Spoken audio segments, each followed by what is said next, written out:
Maždaug po pusės milijono metų po didžiojo sprogimo visata pradėjo vėsti ir tuo metu karštos subatominės dalelės, kurios sudarė visatą, pradėjo lėtėti ir tai lėmė protonų, neutronų ir elektronų susiformavimą.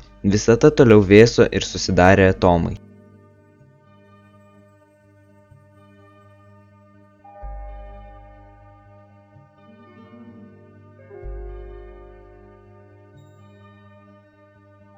Visa visata buvo tik didžiulis vandenilio ir helio debesis. Pamažu visata toliau vėso ir struktūrizavosi į visuotinį debesį. Dėl smulkių sutrikdymų debesis susipynė į erdvę ir pradėjo kurtis galaktikos. Mažyčiai pakitimai pirmapradėje visatoje patapo tinklu, surinkusiu galaktikas ir davusiu kosmosui jo formą.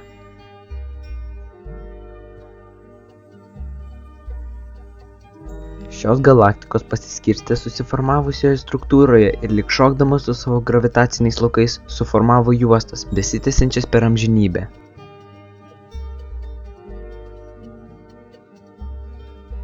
Vos prieš keletą dešimtmečių astronomai tikėjo, kad visata yra statinė ir nekintanti. Net iki 20 amžiaus buvo manyta, kad nėra kitų galaktikų, tik mūsiškė. Dangus yra pastovus ir vienodas, žvaigždės ir planetos visada buvo ir bus ten, kur yra, nesikeičiančios ir pastovius. Tačiau sužinojome, kad visata yra energija tarsi verdantis katilas, toks pat gyvas ir kunkuliuojantis, kaip ir kiekvienas iš mūsų.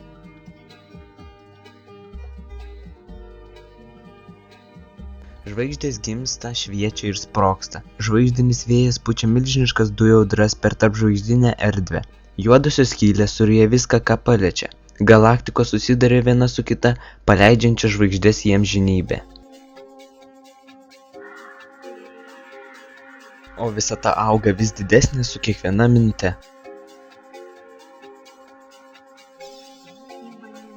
Ir tai toli gražu nėra nekintanti ir rami erdvė. Sprogstant žvaigždėms, jos pažeria gyvybės elementus – anglį, deguonį, azotą, geležį.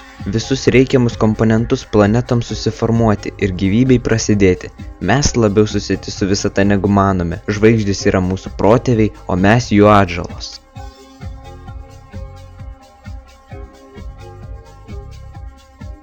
Oh, and did I mention that the universe is awesome?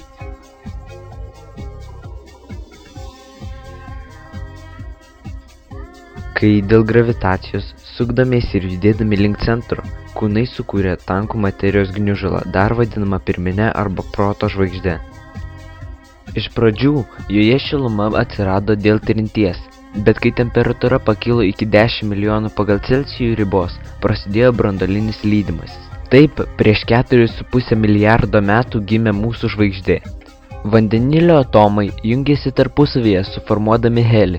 Šio proceso metu išsiskyrė fotonai.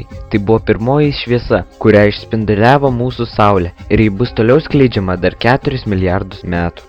Saulė lyg branduolinė krosnis nutolusi nuo Žemės per daugiau nei milijoną kilometrų. Žiūrint iš toliau, šis procesas atrodo taikus, kai Saulės jėga yra išspinduliuojama per visą Saulės sistemą.